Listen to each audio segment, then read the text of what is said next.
हाँ जी, स्वागत करते हैं स्टडी फाइटर्स ते अज दी इस वीडियो विच आपां पोलीटिकल दा अगला टॉपिक करांगे जिसका नाम है डेमोक्रेसी। इस तो पहला सारे अपने ये वाले टॉपिक कंप्लीट कर लए, जिवें कि डाइवर्सिटी दे विच तां घੱਟ ही सवाल पूछे जाते नेगे, तां अपने government, local government and making living आ तीनों जिहड़े टॉपिक ने कंप्लीट कर लए ने। तां इत्थों देखो आह जिहड़े टॉपिक ने ਇਹ ਸਾਰੇ 6ਵੀਂ ਕਲਾਸ ਦੀ ਕਿਤਾਬ ਦੇ ਵਿੱਚ ਪਏ ਨੇ, ਪਰ ਆਪਾਂ ਥੋੜਾ ਜਿਹਾ ਇਹਦੇ ਤੋਂ ਵੱਧ ਕਰ ਰਹੇ ਹਾਂਗੇ ਡਿਟੇਲ ਦੇ ਵਿੱਚ, ਇਹਨੂੰ ਕਰਨ ਦੀ ਕੋਸ਼ਿਸ਼ ਕਰ ਰਹੇ ਹਾਂ ਤਾਂ ਕਿ ਕੋਈ ਕੁਐਸਚਨ ਬਾਹਰ ਨਾ ਜਾਵੇ। ਤਾਂ ਅੱਜ ਦਾ ਆਪਣਾ ਟੌਪਿਕ ਹੈ ਡੈਮੋਕ੍ਰੇਸੀ। ਡੈਮੋਕ੍ਰੇਸੀ ਬਾਰੇ ਆਪਾਂ ਨੇ ਅੱਜ ਪੜ੍ਹਨਾ ਹੈਗਾ, ਡਿਟੇਲ ਦੇ ਵਿੱਚ ਦੇਖਾਂਗੇ। ਲੋਕਤੰਤਰ देखो, डेमोक्रेसी मतलब लोकतंत्र किस तरह होंदा है ਆਪਾਂ ਨੇ ਇਹ ਦੇਖਣਾ ਹੈਗਾ। ਲੋਕਤੰਤਰੀ ਗਣਰਾਜ, ਲੋਕਤੰਤਰੀ ਗਣਰਾਜ ਦਾ ਮਤਲਬ ਕੀ ਹੈ? ਭਾਰਤ ਇੱਕ ਲੋਕਤੰਤਰੀ ਗਣਰਾਜ ਹੈ। ਭਾਰਤ ਹੈ ਜਿਹੜਾ ਇੱਕ ਲੋਕਤੰਤਰੀ ਗਣਰਾਜ ਹੈ।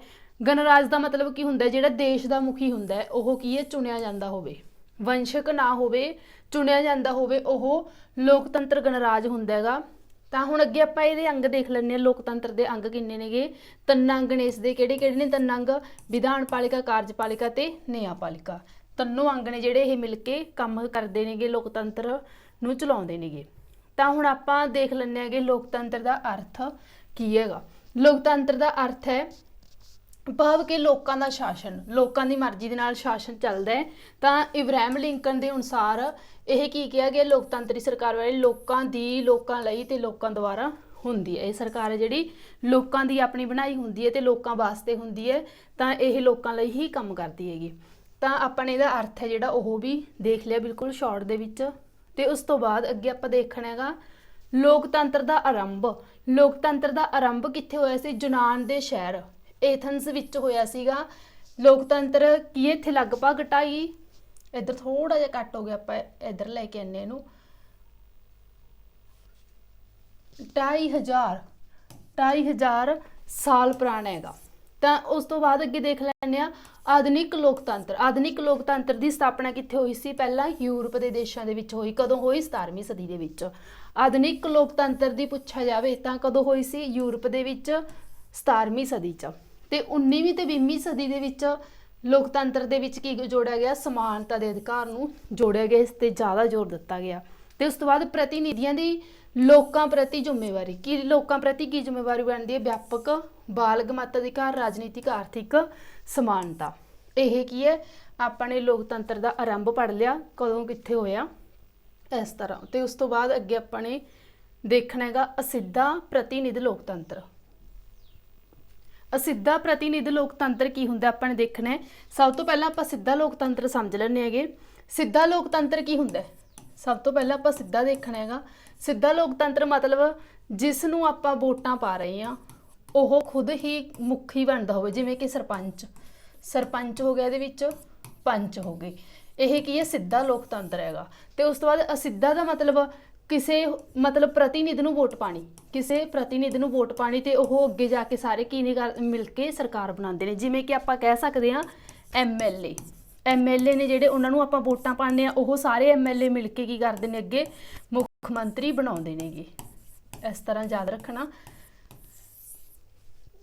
ਇਹ ਹੈਗਾ ਅਸਿੱਧਾ ਲੋਕਤੰਤਰ। ਜਦੋਂ ਆਪਾਂ ਐਮਐਲਏ ਨੂੰ ਵੋਟ ਪਾਉਂਦੇ ਹਾਂ ਉਹ ਅੱਗੇ ਜਾ ਕੇ ਸਰਕਾਰ ਬਣਾਉਂਦੇ ਨੇ। ਅਸਿੱਧਾ ਲੋਕਤੰਤਰ ਸੀ। ਤੇ ਜਿਹੜਾ ਸਿੱਧਾ ਸੀ ਉਹਦੇ ਵਿੱਚ ਸਰਪੰਚ ਪੰਚ ਆ ਜਾਂਦੇ ਨੇ। ਉਮੀਦ ਕਰਦੀ ਹਾਂ ਇਹ ਸਮਝ ਆ ਗਿਆ ਹੋਣਾ। ਤੇ ਹੁਣ ਆਪਾਂ ਸਮਝਣਾ ਹੈਗਾ ਅਸਿੱਧਾ ਪ੍ਰਤੀਨਿਧੀ ਲੋਕਤੰਤਰ। ਇਹਦੇ ਵਿੱਚ ਕੀ ਹੈ? ਵਿਆਪਕ ਮਤ ਅਧਿਕਾਰ ਦੇ ਨਾਲ ਵੋਟਰਾਂ ਦੀ ਗਿਣਤੀ ਬਹੁਤ ਵੱਧ ਗਈ। ਤਾਂ ਇਸ ਕਾਰਨ ਕੀ ਕੀਤਾ ਗਿਆ? ਪ੍ਰਤੀਨਿਧ ਭੇਜ ਦਿੱਤੇ ਜਾਂਦੇ ਨੇ ਚੁਣ ਕੇ। ਇਹ ਪ੍ਰਤੀਨਿਧ ਜਿਹੜੇ ਭੇਜੇ ਜਾਂਦੇ ਨੇ ਉਹ ਕੀ ਕਰਦੇ ਨੇ? ਕਾਨੂੰਨ ਬਣਾਉਂਦੇ ਨੇ ਤੇ ਕਾਨੂੰਨ ਲਾਗੂ ਕਰਦੇ ਨੇਗੇ। ਤੇ ਉਸ ਤੋਂ ਬਾਅਦ ਇਹ ਕੀ ਹੈ? ਸਵਿਟਜ਼ਰਲੈਂਡ ਦੇ ਵਿੱਚ ਸਿੱਧਾ ਲੋਕਤੰਤਰ ਹੈ। ਅੱਜ ਵੀ ਇੱਥੇ ਇਹ ਕਾਇਮ ਹੈਗਾ ਸਿੱਧਾ ਲੋਕਤੰਤਰ।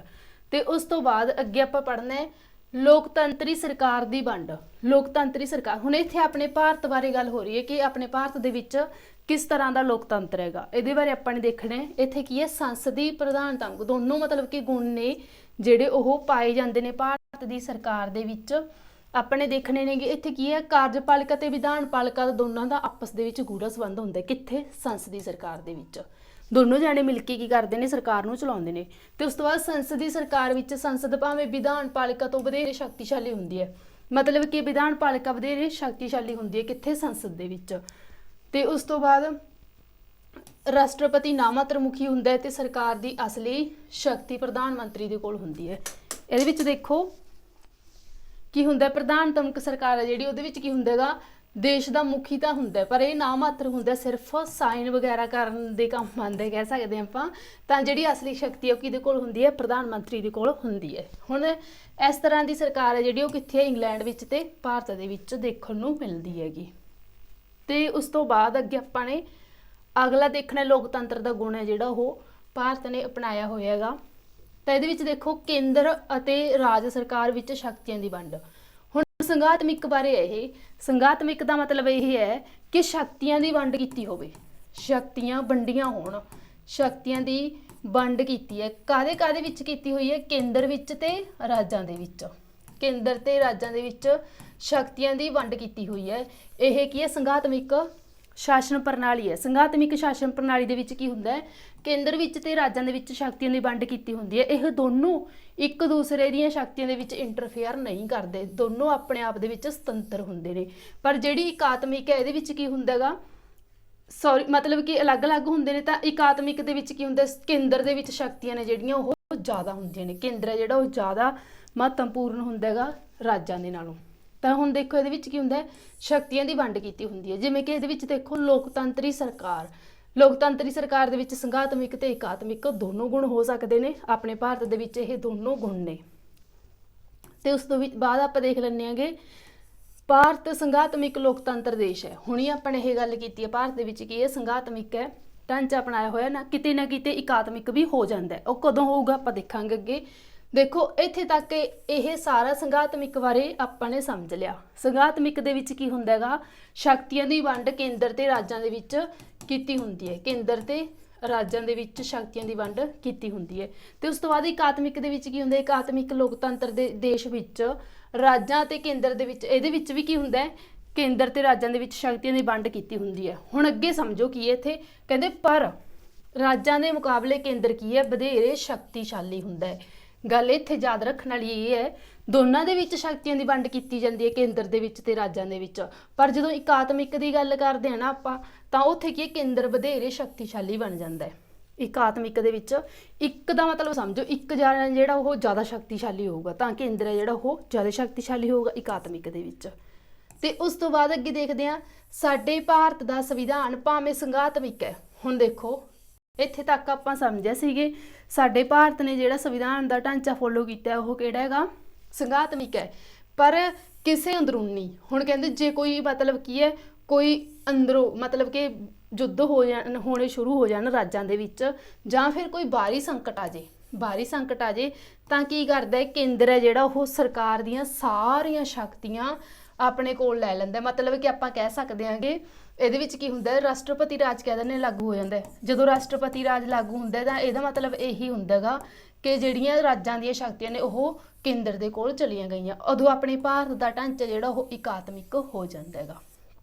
ਤਾਂ ਉਮੀਦ ਕਰਦੀ ਹਾਂ ਸਮਝ ਆ ਗਿਆ ਹੋਣਾ, ਕਿਉਂਕਿ ਇਹਦੇ ਵਿੱਚ ਮਤਲਬ ਕੀ ਹੈ, ਇਹ ਇੰਪੋਰਟੈਂਟ ਟੌਪਿਕ, ਇਹਦੇ ਵਿੱਚੋਂ ਕੁਐਸਚਨ ਬਣਨ ਦੇ ਬਹੁਤ ਸਾਰੇ ਚਾਂਸ ਨੇਗੇ। ਤੇ ਉਸ ਤੋਂ ਬਾਅਦ ਆਪਾਂ ਅੱਗੇ ਚੱਲਦੇ ਆਂਗੇ। ਅਗਲਾ ਹੈਗਾ ਸਮਾਨਤਾ ਬਾਰੇ ਪੜ੍ਹਨਾ ਹੈਗਾ ਆਪਾਂ ਨੇ। ਸਮਾਨਤਾ ਹੁਣੀ ਆਪਾਂ ਨੇ ਦੇਖਿਆ ਵੀ ਲੋਕਤੰਤਰ ਤਾਂ ਹੈਗੇ, ਲੋਕਤੰਤਰ ਦੇ ਨਾਲ ਨਾਲ ਸਮਾਨਤਾ ਦਾ ਹੋਣਾ ਵੀ ਬਹੁਤ ਜ਼ਰੂਰੀ ਹੈਗਾ। ਜਿਵੇਂ ਕਿ ਆਪਾਂ ਦੇਖ ਲੈਂਦੇ ਹਾਂ ਇੱਥੇ, ਅਜਿਹੀ ਸਰਕਾਰ ਜਿਹਦੇ ਵਿੱਚ ਅਮੀਰੀ ਗਰੀਬੀ ਜਾਤ ਪਾਤ ਆਦਿ ਦੇ ਆਧਾਰ ਤੇ ਲੋਕਾਂ ਨਾਲ ਕਿਸੇ ਵੀ ਤਰ੍ਹਾਂ ਦਾ ਕੋਈ ਵਿਤਕਰਾ ਨਾ ਕੀਤਾ ਜਾਂਦਾ ਹੋਵੇ, ਉਹ ਕੀ ਹੋਊਗੀ, ਸਮਾਨਤਾ ਹੋਊਗੀ ਉੱਥੇ। ਹੁਣ ਜਿਹੜੀ ਅਸਮਾਨਤਾ ਹੈਗੀ ਹੈ, ਮਤਲਬ ਕਿ ਜਿਹੜੀ ਅਸਮਾਨਤਾ ਹੈਗੀ ਹੈ ਉਹਨੂੰ ਖਤਮ ਕਰਨ ਵਾਸਤੇ ਬਹੁਤ ਸਾਰੇ ਯਤਨ ਵੀ ਕੀਤੇ ਜਾ ਰਹੇ ਨੇ ਸਰਕਾਰ ਵੱਲੋਂ। ਜਿਵੇਂ ਕਿ ਇੱਥੇ ਕੀ ਹੈ, ਮਿਡ ਡੇ ਮੀਲ ਸਕੀਮ ਹੈ ਜਿਹੜੀ ਉਹ ਸ਼ੁਰੂ ਕੀਤੀ ਗਈ। ਕਦੋਂ ਸ਼ੁਰੂ ਕੀਤੀ ਗਈ ਸੀ, 2001 ਦੇ ਵਿੱਚ। ਕਿੱਥੇ ਸ਼ੁਰੂ ਕੀਤੀ ਗਈ ਸੀ, ਤਾਮਿਲਨਾਡੂ ਦੇ ਵਿੱਚ। ਇਹ ਕੀ ਸੀ, ਅਸਮਾਨਤਾ ਨੂੰ ਖਤਮ ਕਰਨ ਦਾ ਇੱਕ ਯਤਨ ਸੀਗਾ। ਤੇ ਉਸ ਤੋਂ ਬਾਅਦ ਓਮ ਪ੍ਰਕਾਸ਼ ਵਾਲਮੀਕੀ, ਇਹਨਾਂ ਨੇ ਆਪਣੀ ਸਵੈ ਜੀਵਨੀ ਜੂਠਨ ਦੇ ਵਿੱਚ ਵੀ ਦਲਿਤਾਂ ਬਾਰੇ ਲਿਖਿਆ ਹੈਗਾ, ਕਿਉਂਕਿ ਇਹ ਦਲਿਤ ਲੇਖਕ ਸੀਗੇ। ਤੇ ਉਸ ਤੋਂ ਬਾਅਦ ਆਪਾਂ ਨੇ ਅੱਗੇ ਦੇਖਣਾ ਹੈਗਾ, ਇਹਦੇ ਵਿੱਚ ਕੀ ਹੈ, ਅਫਰੀਕਨ ਤੇ ਅਮਰੀਕਨ।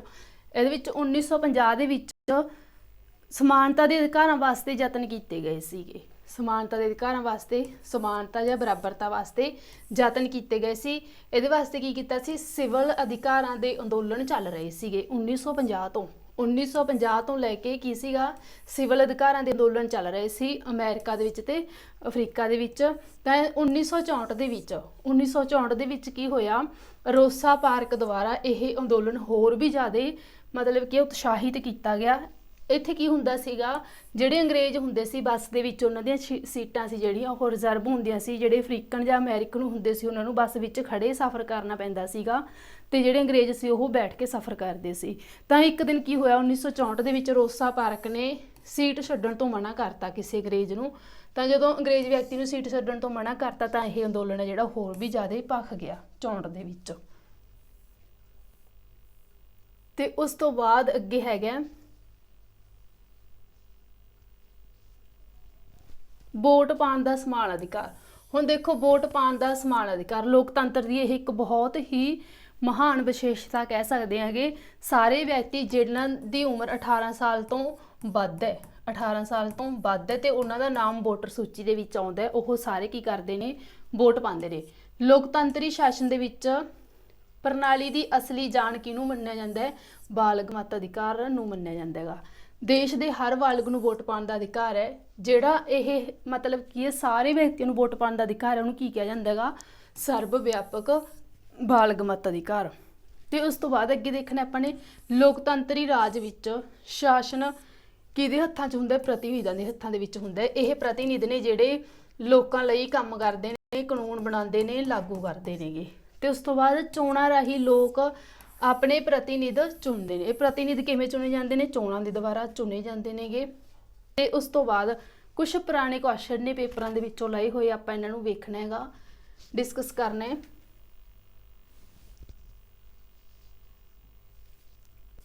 ਇਹਦੇ ਵਿੱਚ ਦੇਖੋ ਅਮਰੀਕਨ ਸਿਵਲ ਯੁੱਧ ਨਾਲ ਕਿਸ ਦਾ ਅੰਤ ਹੋਇਆ। ਹੁਣ ਆਪਾਂ ਦੇਖਿਆ ਨਾ 1950 ਦੇ ਵਿੱਚ ਅਮਰੀਕਨ ਅਫਰੀਕਨ ਯੁੱਧ ਚੱਲ ਰਹੇ ਸੀ 1950 ਦੇ ਵਿੱਚ, ਤਾਂ ਉਹਨਾਂ ਦੇ ਨਾਲ ਕਿਸ ਚੀਜ਼ ਦਾ ਅੰਤ ਹੋਇਆ ਆਪਾਂ ਨੇ ਦੱਸਣਾ ਹੈ। ਪਹਿਲਾਂ ਹੈਗੇ ਗੁਲਾਮ ਪ੍ਰਥਾ, ਉਸ ਤੋਂ ਬਾਅਦ ਹੈਗੇ ਤਾਨਾਸ਼ਾਹੀ ਤੇ ਅਗਲਾ ਹੈਗੇ ਜ਼ਮੀਨਦਾਰੀ ਪ੍ਰਥਾ ਜਾਂ ਫਿਰ ਉਪਰੋਕਤ ਕੋਈ ਨਹੀਂ। ਤਾਂ ਇਹਨਾਂ ਦੇ ਵਿੱਚੋਂ ਜਿਹੜਾ ਆਨਸਰ ਹੈ ਉਹ ਦੱਸੋ ਕਿਹੜਾ ਬਣਦਾ ਹੈਗਾ।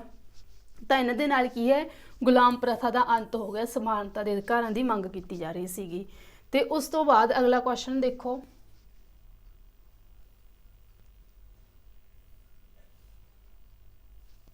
ਅਗਲਾ ਕੁਐਸਚਨ ਹੈਗਾ ਮਿਡ ਡੇ ਮੀਲ ਸਕੀਮ ਸਭ ਤੋਂ ਪਹਿਲਾਂ ਡੈਸ਼ ਰਾਜ ਵਿੱਚ ਲਾਗੂ ਕੀਤੀ ਗਈ। ਲਓ ਜੀ ਹੁਣ ਦੇਖੋ ਆਪਾਂ ਹੁਣੀ ਇਹ ਪੜ੍ਹ ਕੇ ਆਏ ਆਂਗੇ। ਆਹ ਪਹਿਲਾ ਕੁਐਸਚਨ ਸੀ, ਇਹ ਦੂਜਾ, ਇਹਦਾ ਆਨਸਰ ਤੁਸੀਂ ਦੇ ਰਹੇ ਕਿਉਂਕਿ ਇਹ ਆਪਾਂ ਹੁਣੀ ਪੜ੍ਹ ਕੇ ਆਏ ਆ ਤੇ ਇਹਦਾ ਆਨਸਰ ਜਦੋਂ ਤੁਸੀਂ ਦੋਗੇ ਤਾਂ ਤੁਹਾਨੂੰ ਆਪਣੇ ਆਪ ਯਾਦ ਵੀ ਹੋ ਜਾਊਗਾ। ਸੈਕਿੰਡ ਦਾ ਆਨਸਰ ਤੁਸੀਂ ਨੇ ਖੁਦ ਦੇਣਾ ਹੈਗਾ। ਤੇ ਉਸ ਤੋਂ ਬਾਅਦ ਇਹ ਕੁਐਸਚਨ ਹੈ ਤੀਸਰਾ ਤੇ ਇਹ ਚੌਥਾ। ਇਹ ਨੰਬਰ ਤਾਂ ਲਿਖ ਰਹੇ ਹਾਂ ਕਿਉਂਕਿ ਤੁਸੀਂ ਇਹਨਾਂ ਦੇ ਆਨਸਰ ਕਮੈਂਟ ਬਾਕਸ ਦੇ ਵਿੱਚ ਰਾਈਟ ਕਰੋਗੇ। ਅੱਗੇ ਦੇਖੋ ਹੇਠ ਲਿਖਿਆਂ ਵਿੱਚੋਂ ਕਿਹੜੀ ਭਾਰਤੀ ਸੰਵਿਧਾਨ ਦੀ ਵਿਸ਼ੇਸ਼ਤਾ ਨਹੀਂ। ਖੈਰ ਇਹ ਆਪਾਂ ਹਜੇ ਵਿਸ਼ੇਸ਼ਤਾਵਾਂ ਦੇ ਵਿੱਚ ਪੜਾਂਗੇ ਇਹ ਕੁਐਸਚਨ, ਪਰ ਇੱਕ ਵਾਰ ਦੇਖ ਲੈਂਦੇ ਹਾਂ ਆਪਾਂ ਹੁਣੀ ਪੜ੍ਹ ਕੇ ਵੀ ਆਏ ਆ ਥੋੜਾ ਜਿਹਾ। ਤਾਂ ਦੇਖੋ ਹੁਣ ਭਾਰਤ ਨੇ ਕਿਹੜੀ ਕਿਹੜੀ ਵਿਸ਼ੇਸ਼ਤਾ ਅਪਣਾਈ ਹੋਈ ਹੈ। ਵਿਸ਼ੇਸ਼ਤਾ ਅਪਣਾਈ ਹੋਈ ਹੈ, ਜੇਕਰ ਆਪਾਂ ਨੂੰ ਸਾਰੀਆਂ ਵਿਸ਼ੇਸ਼ਤਾਵਾਂ ਪਤਾ ਹੈ ਤਾਂ ਜਿਹੜੀ ਇੱਕ ਨਹੀਂ ਉਹ ਆਪਾਂ ਨੂੰ ਆਪਣੇ ਆਪ ਹਾਈਲਾਈਟ ਹੋ ਜੂਗੀ। ਤਾਂ ਹੁਣ ਪਹਿਲਾਂ ਤਾਂ ਦੇਖ ਲਓ ਵਿਸ਼ੇਸ਼ਤਾ ਹੈਗੀ ਕਿਹੜੀ ਹੈ, ਫਿਰ ਉਦੋਂ ਬਾਅਦ ਆਪਾਂ ਨਹੀਂ ਲੱਭ ਲਾਂਗੇ ਹਨਾ। ਫਿਰ ਕੀ ਇਹਦੇ ਵਿੱਚ ਸੰਸਦੀ ਸਰਕਾਰ, ਹੁਣੀ ਆਪਾਂ ਪੜ੍ਹ ਕੇ ਆਏ ਆ, ਇਹ ਤਾਂ ਹੈਗੀ ਹੈ। ਤੇ ਉਸ ਤੋਂ ਬਾਅਦ ਸੈਕਿੰਡ ਦੇਖੋ ਸੰਘਾਤਮਿਕ, ਇਹ ਵੀ ਆਪਾਂ ਹੁਣੀ ਪੜ੍ਹ ਕੇ ਆਏ ਆ, ਇਹ ਵੀ ਹੈਗੀ ਹੈ। ਤੇ ਉਸ ਤੋਂ ਬਾਅਦ ਕੀ ਹੈ ਲਿਖਤੀ ਸੰਵਿਧਾਨ, ਇਹ ਵੀ ਹੈਗਾ ਭਾਰਤ ਦਾ। ਤਾਂ ਨਹੀਂ ਪੁੱਛਿਆ ਇਹਨਾਂ ਨੇ, ਆਪਣੇ ਆਪ ਆਨਸਰ ਹੈ ਜਿਹੜਾ ਉਹ ਇਹ ਆ ਗਿਆ ਦੋਹਰੀ ਨਾਗਰਿਕਤਾ, ਕਿਉਂਕਿ ਭਾਰਤ ਦੇ ਵਿੱਚ ਕੀ ਹੈ ਇਕਹਿਰੀ ਨਾਗਰਿਕਤਾ ਹੈਗੀ। ਆਪਣਾ ਆਨਸਰ ਸੀ ਬਣਦਾ ਹੈਗਾ ਤੀਸਰੇ ਦਾ। ਤੇ ਉਸ ਤੋਂ ਬਾਅਦ ਚੌਥਾ ਕੁਐਸਚਨ ਆ ਗਿਆ। ਚੌਥੇ ਦੇ ਵਿੱਚ ਆਪਾਂ ਨੇ ਦੇਖਣਾ ਹੈਗਾ ਇਹ ਇਕਾਤਮਿਕ ਵਾਲਾ ਜਿਹੜਾ ਹੁਣ ਆਪਾਂ ਨੇ ਪੜ੍ਹਿਆ ਸੀਗਾ ਉਹਦੇ ਵਿੱਚੋਂ ਕੁਐਸਚਨ ਬਣਿਆ ਹੋਇਆ ਇਹ ਚੌਥਾ ਕੁਐਸਚਨ।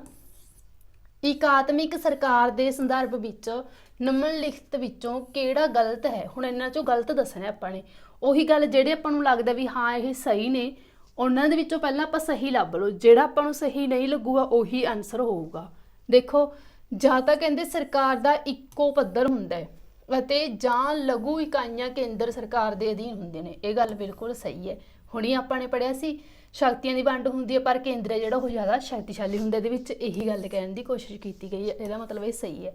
ਤੇ ਉਸ ਤੋਂ ਬਾਅਦ ਕੇਂਦਰ ਦੀ ਸਰਕਾਰ ਸੂਬੇ ਦੀ ਸਰਕਾਰ ਨੂੰ ਹੁਕਮ ਜਾਰੀ ਕਰ ਸਕਦੀ ਹੈ, ਬਿਲਕੁਲ ਕਰ ਸਕਦੀ ਹੈਗੀ, ਠੀਕ ਹੈ।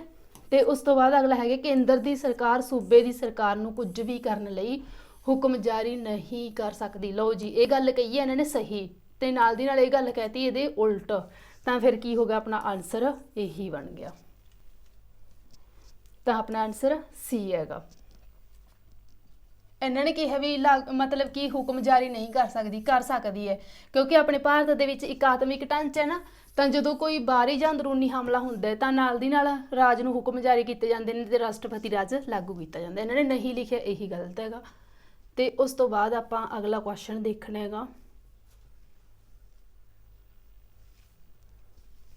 1950 ਦੇ ਦਹਾਕੇ ਵਿੱਚ ਅਮਰੀਕਾ ਵਿੱਚ ਕਿਹੜਾ ਅੰਦੋਲਨ ਅਫਰੀਕਨ ਅਮਰੀਕਨ ਦੇ ਬਰਾਬਰ ਅਧਿਕਾਰਾਂ ਲਈ ਚੱਲਿਆ। ਲਓ ਜੀ, ਹੁਣੀ ਆਪਾਂ ਇਹ ਪੜ੍ਹ ਕੇ ਆਏ ਆ, ਇਹਦਾ ਆਨਸਰ ਤੁਸੀਂ ਦੇਣਾ ਹੈਗਾ। ਇਹ 5 ਨੰਬਰ ਕੁਐਸਚਨ ਹੈ। 5 ਨੰਬਰ ਕੁਐਸਚਨ ਦਾ ਆਨਸਰ ਤੁਸੀਂ ਦਿਓ ਕੀ ਹੈ। ਦੇਖੋ, ਅਧਿਕਾਰਾਂ ਦਾ ਅੰਦੋਲਨ ਜਾਂ ਫਿਰ ਸਿਵਲ ਅਧਿਕਾਰਾਂ ਦਾ ਜਾਂ ਫਿਰ ਵਿਤਕਰੇ ਦਾ ਜਾਂ ਫਿਰ ਸਮਾਨਤਾ ਦਾ। ਤਾਂ ਹੁਣ ਇਹਦਾ ਆਨਸਰ ਤੁਸੀਂ ਨੇ ਦੇਣਾ ਹੈਗਾ। ਹੁਣੀ ਆਪਾਂ ਇਹ ਪੜ੍ਹੇਗਾ, 5ਵੇਂ ਦਾ ਆਨਸਰ ਤੁਸੀਂ ਦੋਗੇ। ਤੇ ਉਸ ਤੋਂ ਬਾਅਦ ਆਪਣਾ 6ਵਾਂ ਕੁਐਸਚਨ ਆ ਗਿਆ। 6 ਨੰਬਰ ਕੁਐਸਚਨ ਹੈ ਇਹ, USA ਵਿੱਚ ਸਿਵਲ ਅਧਿਕਾਰਾਂ ਦੇ ਅੰਦੋਲਨ ਨੂੰ ਉਭਾਰਨ ਵਾਸਤੇ। ਹੁਣ ਉਹੀ ਕੁਐਸਚਨ ਦੇ ਨਾਲ ਇਹ ਜੁੜਿਆ ਹੋਇਆ ਹੈ, ਜੇ ਥੋੜਾ ਜਿਹਾ ਵੀ ਦਿਮਾਗ ਲਾਉਂਗੇ ਨਾ ਉਹਦੇ ਨਾਲ ਇਹ ਜੁੜਿਆ ਹੋਇਆ ਹੈ। ਤਾਂ ਇਹਦੇ ਵਿੱਚ ਸ਼ਾਮਲ ਔਰਤ ਦੀ ਪਛਾਣ ਕਰੋ। ਲਓ ਜੀ, ਉੱਥੇ ਆਪਾਂ ਨੂੰ ਲੱਗਦਾ ਸੀ ਵੀ ਇਹ ਕਿਹੜਾ ਪੁੱਛਣਗੇ ਕੁਐਸਚਨ, ਇਹ ਕੁਐਸਚਨ ਪੁੱਛਿਆ ਹੋਇਆ ਹੈ। ਤੇ ਇੱਕ ਗੱਲ ਹੋਰ ਹੈ, ਇਹ ਸਾਰੇ PTET ਵਾਲੇ ਕੁਐਸਚਨ ਪੇਪਰ ਦੇ ਵਿੱਚੋਂ ਲਏ ਹੋਏ ਕੁਐਸਚਨ ਨੇ। ਤਾਂ ਇਹਦਾ ਆਨਸਰ ਤੁਸੀਂ ਨੇ ਦੇਣਾ 6 ਨੰਬਰ ਕੁਐਸਚਨ ਦਾ ਆਨਸਰ। ਤੇ ਉਸ ਤੋਂ ਬਾਅਦ ਅੱਗੇ ਆਪਾਂ ਅਗਲਾ ਦੇਖ ਲੈਂਦੇ ਆਂਗੇ 7ਵਾਂ ਕੁਐਸਚਨ, ਪ੍ਰਧਾਨਤਾ ਬਾਰੇ ਨਿਮਨਲਿਖਤ ਵਿੱਚੋਂ ਕਿਹੜਾ ਕਥਨ ਗਲਤ ਹੈ। ਹੁਣ ਇੱਥੇ ਵੀ ਗਲਤ, ਇਹ ਸਾਰੇ ਗਲਤ ਹੀ ਪੁੱਛਦੇ ਨੇ ਕਿਉਂਕਿ ਸਾਰੀਆਂ ਸਟੇਟਮੈਂਟਾਂ ਸਹੀ ਪਾ ਕੇ ਇੱਕ ਇਹਨਾਂ ਨੇ ਗਲਤ ਪਾਣੀ ਹੁੰਦੀ ਹੈ, ਤਾਂ ਉਹਨਾਂ ਦੇ ਵਿੱਚੋਂ ਆਪਾਂ ਨੂੰ ਆਨਸਰ ਲੱਭਣਾ ਹੈਗਾ। ਤਾਂ ਇਹ ਦੇਖੋ, ਇਹਦਾ ਆਨਸਰ ਵੀ ਤੁਸੀਂ ਦੇਣਾ ਕਿਉਂਕਿ ਹੁਣ ਹੀ ਆਪਾਂ ਪ੍ਰਧਾਨਤਾ ਬਾਰੇ ਪੜ੍ਹ ਕੇ ਆਏ ਹਾਂ। 7 ਨੰਬਰ ਦਾ ਆਨਸਰ ਤੁਸੀਂ ਦਓਗੇ ਕੀ ਬਣਦਾ ਹੈਗਾ। ਤੇ ਥੋੜਾ ਜਿਹਾ ਦਿਮਾਗ ਲਾਓ, ਸੋਚੋ ਕੀ ਬਣ ਸਕਦਾ ਇਹਦਾ ਆਨਸਰ। ਤਾਂ ਅੱਜ ਦੀ ਕਲਾਸ ਵਿੱਚ ਆਪਾਂ ਇੰਨਾ ਹੀ ਰੱਖਾਂਗੇ ਤੇ ਥੋੜਾ ਜਿਹਾ ਆਪਾਂ ਡਿਸਕਸ ਕਰ ਲੈਣੇ ਸਿਲੇਬਸ ਬਾਰੇ। ਇਹ ਆਪਾਂ ਨੇ ਲੋਕਤੰਤਰ ਬਾਰੇ ਪੜ੍ਹ ਲਿਆ ਹੈਗਾ, ਜਿੱਥੋਂ ਜਿੱਥੋਂ ਕੁਐਸਚਨ ਬਣ ਸਕਦਾ ਉਹ ਆਪਾਂ ਸਾਰਾ ਪੜ੍ਹ ਲਿਆ। ਤਾਂ ਹੁਣ ਦੇਖੋ, ਆਪਣਾ ਇਹ ਟੌਪਿਕ ਵੀ ਕੰਪਲੀਟ ਹੋ ਗਿਆ। ਇਹ ਟੌਪਿਕ ਵੀ ਆਪਣਾ ਕੰਪਲੀਟ ਹੋ ਗਿਆ, ਮਤਲਬ ਕਿ ਇੱਥੇ ਤੱਕ ਦੇ ਸਾਰੇ ਟੌਪਿਕ ਨੇ ਜਿਹੜੇ ਉਹ ਆਪਣੇ ਕਵਰ ਹੋ ਚੁੱਕੇ ਨੇ। ਤੇ ਉਸ ਤੋਂ ਬਾਅਦ ਹੁਣ ਆਪਾਂ ਅਗਲਾ ਜਿਹੜਾ ਟੌਪਿਕ ਆ ਉਹ ਸਟੇਟ ਗਵਰਨਮੈਂਟ ਬਾਰੇ ਲੈ ਕੇ ਆਵਾਂਗੇ। ਇਹਦੀਆਂ 2 ਵੀ ਕਲਾਸਾਂ ਬਣ ਸਕਦੀਆਂ, 2 ਪਾਰਟ ਦੇ ਵਿੱਚ ਇਹ ਹੋ ਸਕਦੀ ਹੈ ਕਿਉਂਕਿ ਇਹ ਲੈਂਥੀ ਹੋਊਗਾ ਥੋੜਾ ਜਿਹਾ। ਤੇ ਉਸ ਤੋਂ ਬਾਅਦ ਮੀਡੀਆ ਤੇ ਜਿਹੜਾ ਜੈਂਡਰ ਹੈ, ਇਹਨਾਂ ਦੀ ਦੋਨਾਂ ਦੀ ਇੱਕ ਕਲਾਸ ਬਣ ਸਕਦੀ ਹੈਗੀ। ਤਾਂ ਅੱਜ ਦੀ ਕਲਾਸ ਵਿੱਚ ਆਪਾਂ ਇੰਨਾ ਹੀ ਰੱਖਾਂਗੇ। ਵੱਧ ਤੋਂ ਵੱਧ ਰਿਵੀਜ਼ਨ ਕਰੋ। Thank you and God bless you.